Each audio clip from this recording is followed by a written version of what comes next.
wabarakatuh. Hello everyone, kembali lagi dengan saya tentunya dengan pembahasan materi yang berbeda. Yang terhormat kepada Bapak Andika Wahyudiono MPD selaku dosen pengampu mata kuliah perpajakan serta teman-teman sekalian yang saya banggakan dimanapun kalian berada. Perkenalkan, nama saya Melinda Dwi Irianti dengan NIM 212311985. Di sini saya perwakilan dari kelompok 2 yang dimana akan membahas materi sumber peraturan perpajakan. Adapun daftar pembahasan dari materi sumber peraturan perpajakan antara lain pada poin pertama, Undang-Undang Pajak. Poin kedua, Peraturan Pemerintah tentang Pajak. Poin ketiga, Peraturan Direktur Jenderal Pajak. Poin keempat, Perjanjian Perpajakan Internasional. Poin kelima, Putusan Mahkamah Agung terkait perpajakan. Poin keenam, Kasus dan Solusi. Poin ketujuh, Kesimpulan. Dan yang terakhir pada poin ke-8 yaitu daftar pustaka. Hidup adalah tentang membuat pilihan, dan keberanian adalah kunci untuk mengambil langkah pertama untuk menuju pilihan yang benar. Inilah topik pembahasan menarik kita pada video kali ini, yaitu mengenai sumber peraturan perpajakan yang akan dipaparkan oleh kami dari kelompok 2 yang beranggotakan Raffi Udin Rahmatullah, Hana Fauzia Rahmah, Heni Listiastuti, serta saya sendiri, Melinda Dwi Irianti. Baiklah teman-teman, tanpa berlama-lama, marilah kita masuk pada materi yang pertama yang akan disampaikan oleh rekan kelompok saya.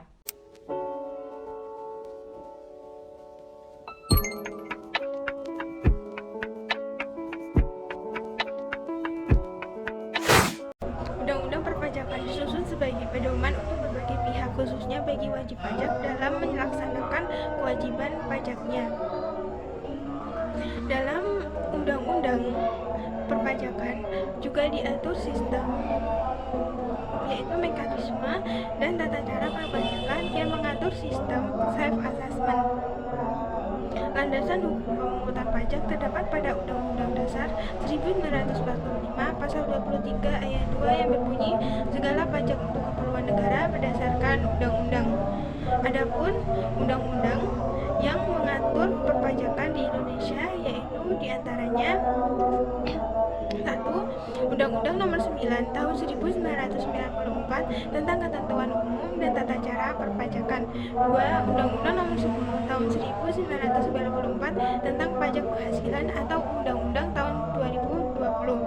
3. Undang-Undang Nomor 11 Tahun 1994 tentang Pajak Pertambahan Nilai Barang dan Jasa dan Pajak Penjualan atas Barang Mewah atau UU Nomor 10 Tahun 2000. 4. Undang-Undang Nomor 12 Tahun 1994 tentang Pajak Bumi dan Bangunan atau PBB. 5. Undang-Undang Nomor 13 Tahun 1985 dan PP Nomor 7 Tahun 1995 tentang Bea Materai, Pengaturan Perundang-undangan Perpajakan yang mengatur tentang ketentuan umum dan tata cara perpajakan berlaku sejak 1 Januari 1984. Undang-Undang Nomor 6 Tahun 1983 tentang ketentuan umum dan tata cara perpajakan.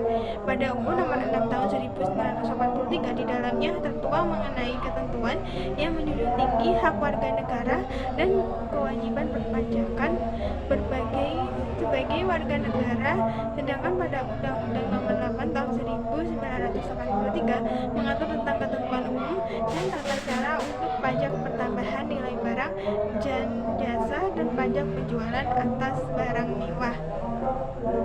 Wajib pajak yang tidak membayar pajak akan dikenakan sanksi berupa sanksi administrasi dan sanksi pidana yang sudah diatur dalam Undang-Undang Nomor 28 Tahun 2007 tentang perubahan ketiga atas Undang-Undang Nomor 6 Tahun 1983 tentang ketentuan umum dan tata cara perpajakan.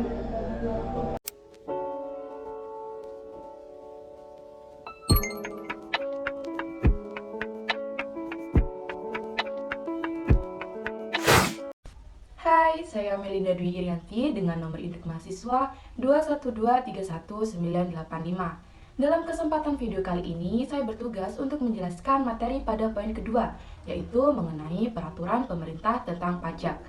Tujuan adanya peraturan pemerintah tentang pajak yaitu untuk mengatur pengumpulan, pemungutan, dan pengelolaan pajak untuk membiayai kegiatan pemerintahan, serta mempengaruhi perilaku ekonomi. Selanjutnya yaitu ada beberapa jenis pajak. Yang pertama, pajak penghasilan atau PPH. Yang kedua, pajak pertambahan nilai atau PPN. Yang ketiga, pajak bumi dan bangunan atau PBB. Yang keempat, pajak kendaraan bermotor atau PKB. Dan yang kelima, pajak lainnya, termasuk pajak transaksi keuangan, pajak warisan, dan pajak lain sesuai dengan kebijakan pemerintah. Selanjutnya, kita masuk pada prosedur pelaporan dan pembayaran. Yang pertama yaitu menjelaskan kapan, bagaimana, dan kepada siapa pajak harus dilaporkan. Yang kedua, tata cara pembayaran pajak, termasuk penggunaan sistem pembayaran elektronik. Setelah itu, kita masuk pada materi pembebasan dan pengurangan pajak. Yang dimaksud di sini ialah untuk mengatur kriteria dan prosedur untuk pembebasan dan pengurangan pajak bagi individu atau entitas yang memenuhi syarat. Selanjutnya, kita masuk pada materi hukuman dan sanksi. Dalam materi ini, menjelaskan konsekuensi hukum bagi pelanggaran ketentuan peraturan pajak, termasuk denda dan sanksi administratif. Dan yang terakhir, kita masuk pada materi perubahan dan penyesuaian. Di sini, kita membahas prosedur untuk penyesuaian tarif pajak, pembaruan peraturan, dan perubahan kebijakan pajak sesuai dengan kebutuhan ekonomi dan kebijakan pemerintah. Dengan memahami peraturan pemerintah tentang pajak, individu dan entitas bisnis dapat mematuhi kewajiban pajak mereka sambil memahami hak dan kewajiban mereka dalam sistem pajak yang berlaku. Demikian yang dapat saya paparkan mengenai peraturan pemerintah tentang pajak. Untuk materi selanjutnya akan disampaikan oleh rekan kelompok saya. Sekian, wassalamualaikum warahmatullahi wabarakatuh.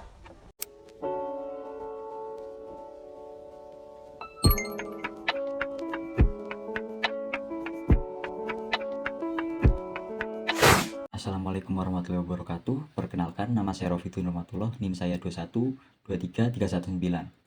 Jadi di sini saya akan membicarakan tentang materi Peraturan Direktur Jenderal Pajak. Jadi, Peraturan Direktur Jenderal Pajak atau Peraturan Dirjen Pajak adalah serangkaian aturan teknis yang dikeluarkan oleh Direktur Jenderal Pajak di Indonesia. Ini adalah instrumen hukum yang digunakan dalam ranah perpajakan dan memiliki wewenang untuk mengeluarkan pedoman teknis terkait dengan administrasi, perhitungan, dan pelaporan pajak di Indonesia. Peraturan-peraturan ini berfungsi sebagai panduan operasional bagi pemangku kepentingan perpajakan, termasuk wajib pajak, pengusaha, dan profesional perpajakan.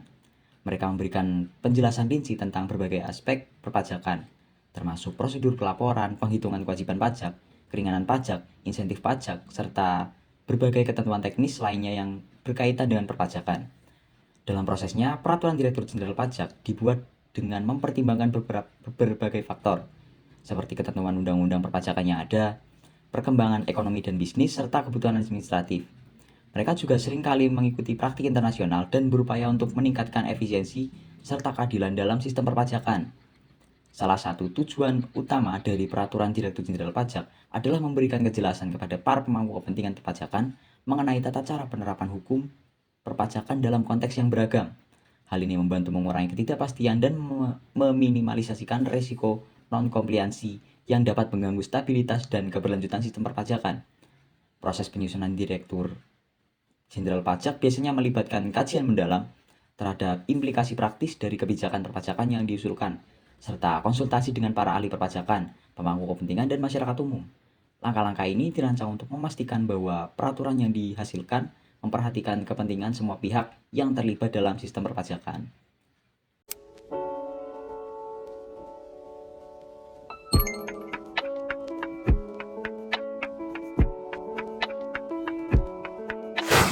Dari Perjanjian Perpajakan Internasional atau Double Tax Treaty adalah sebuah perjanjian antara dua negara atau lebih untuk menghindari perpajakan berganda yang menyediakan distribusi hak atas pajak antara mitra perjanjian yang bersifat eksklusif atau dibagi di antara mitra perjanjian.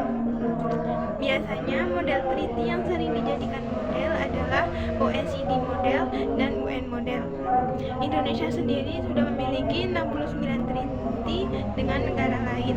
Hal-hal yang melatar belakangi double tax treaty diantaranya: 1. Pembagian hak pemakaian, pemajakan, pengalokasian pembebanan pajak oleh negara terlibat dengan prinsip saling menguntungkan dan tidak memberatkan pihak yang terlibat. 2. meningkatkan investasi pembebanan pajak yang netral akan menentukan iklim investasi negara terikat. 3. Menghindari terjadinya pajak berganda menjadi alat bentuk untuk mencegah pajak berganda. Jenis-jenis konflik pemajakan berganda. 1. Pajak berganda yuridis atau juridical double taxation. Hal ini dapat timbul dikarenakan 3 penyebab, yaitu 1. Source konflik, di mana dua negara mengklaim pendapatan yang sama untuk dijadikan objek pajak. 2. Source resident konflik, kondisi di mana negara A memajaki seseorang tersebut merupakan penduduknya dan negara B juga memajaki orang tersebut karena pendapatannya dari negara tersebut. 3. Resident konflik, di mana dua negara yang sama mengklaim seseorang sebagai penduduknya untuk ditetapkan sebagai wajib pajak. 2. Wajib pajak berganda ekonomis atau economical double taxation. Situasi pendapatan ekonomi yang sama diterima oleh subjek pajak yang berbeda dan dikenakan pajak pada masing-masing pihak yang menerima pendapatan tersebut. Berikut adalah gambar dari economical double taxation. Tersebut merupakan contoh dari economical double taxation, di mana laba kena pajak sebesar 100 dikenai subjek pajak badan sebesar 25% dan dividen sebesar 75 dikenakan pajak pada tingkat subjek pajak orang pribadi sebesar 10% PPh final. Gambar tersebut merupakan contoh dari triple double taxation, di mana pada tingkat pertama bahwa badan PTX dikenakan pajak penghasilan, badan dari penghasilan laba kena pajak sebesar 100, dan pada tahap kedua withholding tax yang dipotong oleh PTX menghasilkan dividen crop Y dan 75 sebesar 20%, dan pada tahap ketiga pajak penghasilan badan crop Y sebagai dividen dikenai pajak penghasilan badan sebesar 30%, sehingga menghasilkan laba setelah pajak 52,5%.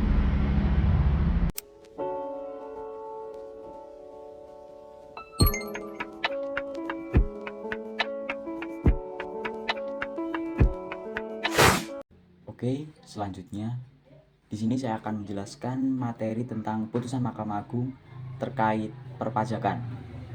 Jadi, putusan ini merupakan putusan hukum yang dikeluarkan oleh Mahkamah Agung Indonesia dalam sengketa-sengketa tertentu yang berkaitan dengan perpajakan. Putusan ini memiliki kekuatan hukum tetap dan harus diikuti oleh seluruh pihak yang terlibat dalam sengketa tersebut. Dari putusan Mahkamah Agung terkait perpajakan, terdapat beberapa contoh putusan yang menyatakan tentang pembinaan pengadilan pajak, hak konstitusional warga negara pembayaran pajak, dan kewajiban pemerintah dalam membentuk pengadilan pajak yang memiliki kekuatan hukum tetap. Putusan ini dapat mempengaruhi perpajakan secara langsung mengenai pengelolaan dan pengawasan perpajakan oleh pihak pemerintah langsung. Terima kasih.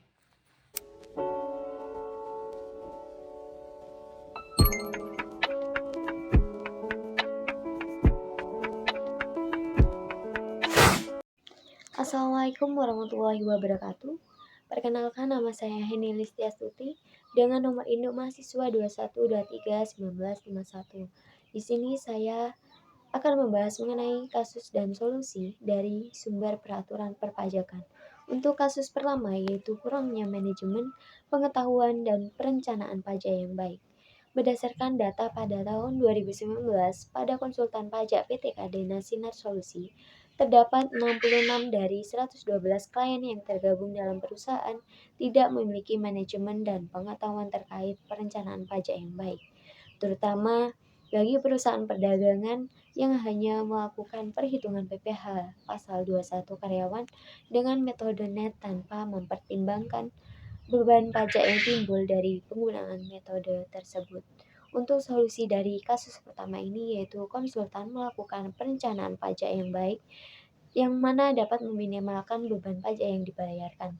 Salah satu fokus perencanaan pajak yang dilakukan yaitu perencanaan PPh pasal 21.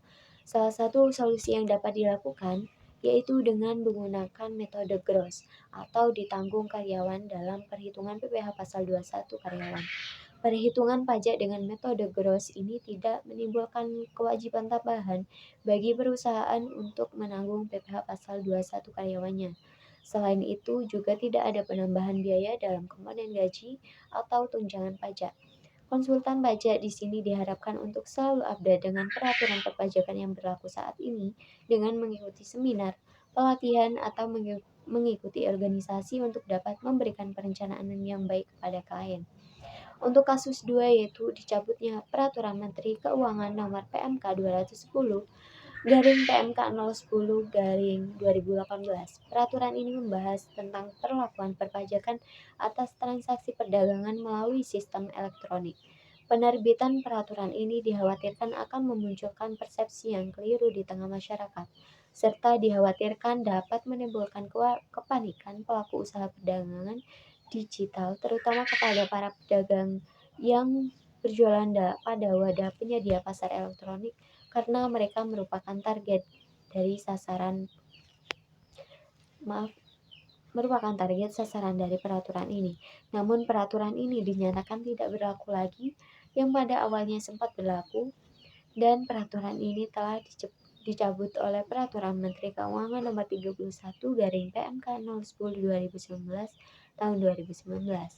Untuk solusi dari kasus 2 ini yaitu dengan pembatalan pemberlakuan PMK 210 PMK 010 2018 menimbulkan pro dan kontra di kalangan masyarakat.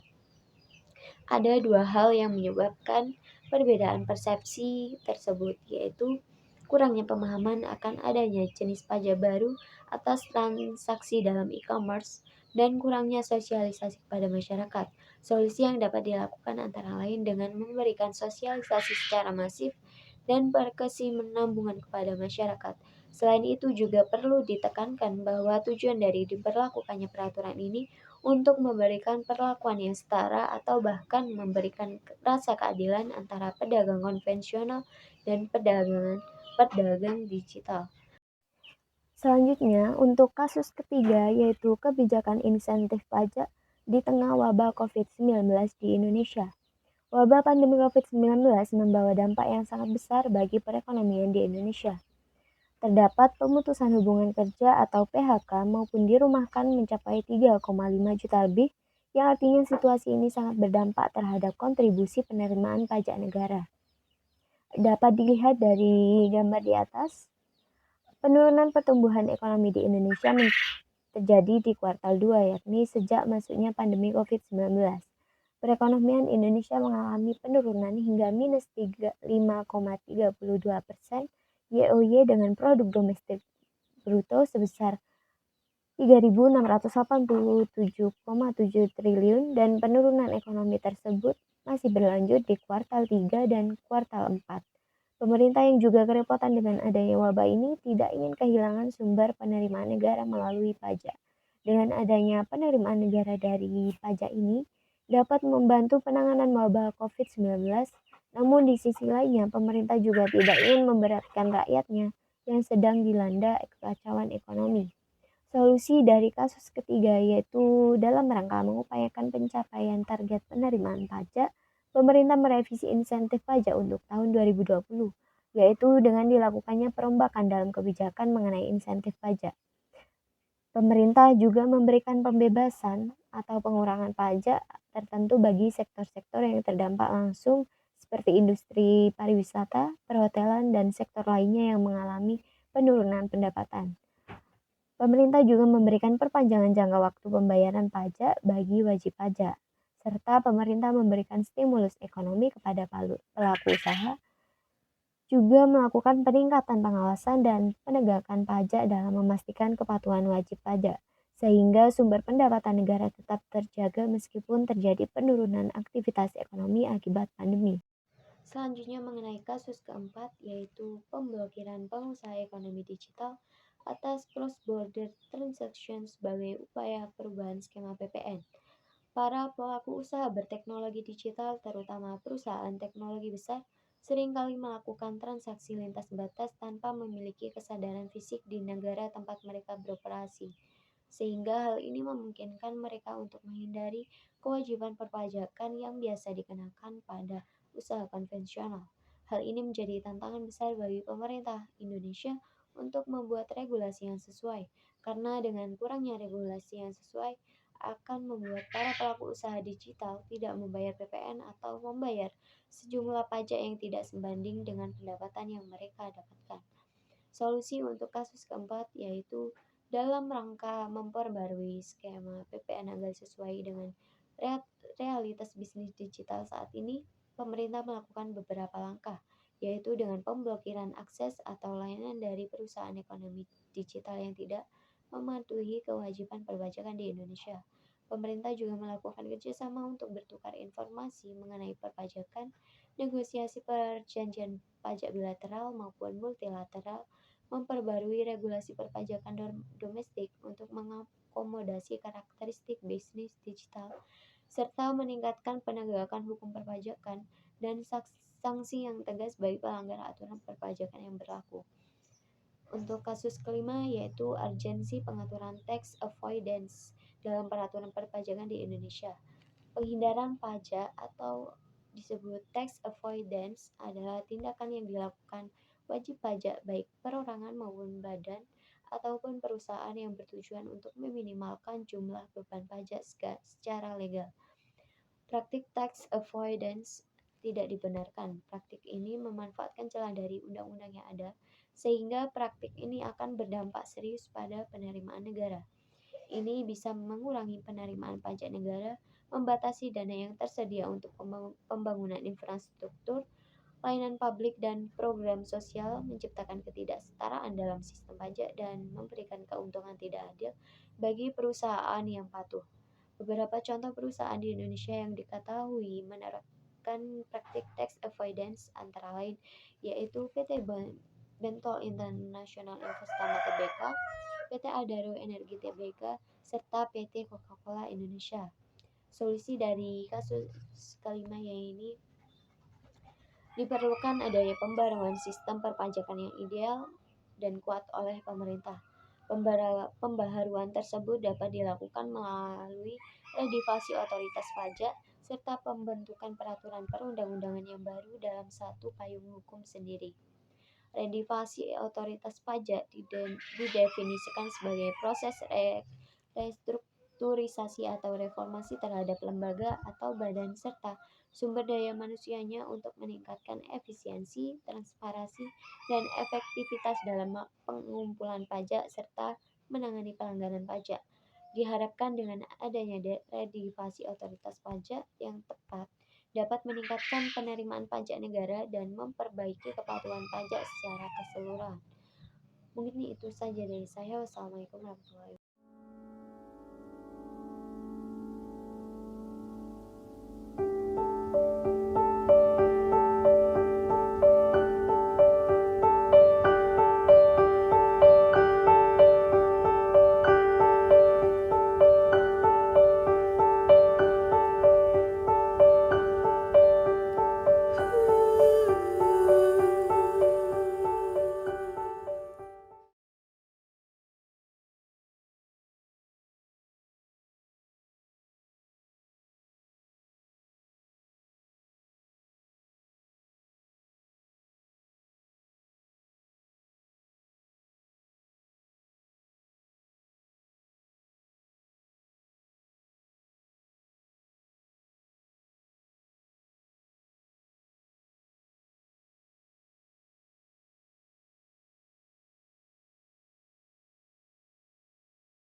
Setiap pagi menjelang kau di sampingku, ku aman ada bersamamu. Selamanya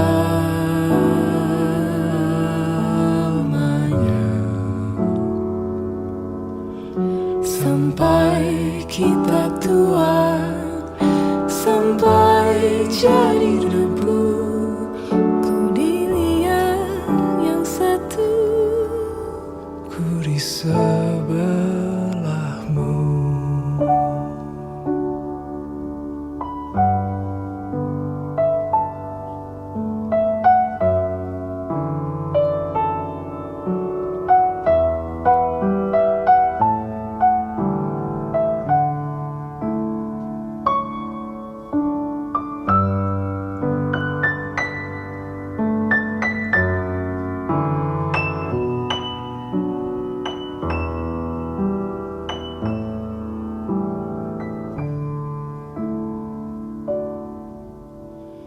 Badai buan telah berlalu,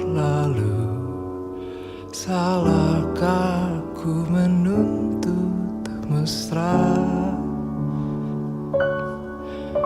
Tiap taufan menyerang, kau di sampingku, kau aman ada bersamaku. Selamanya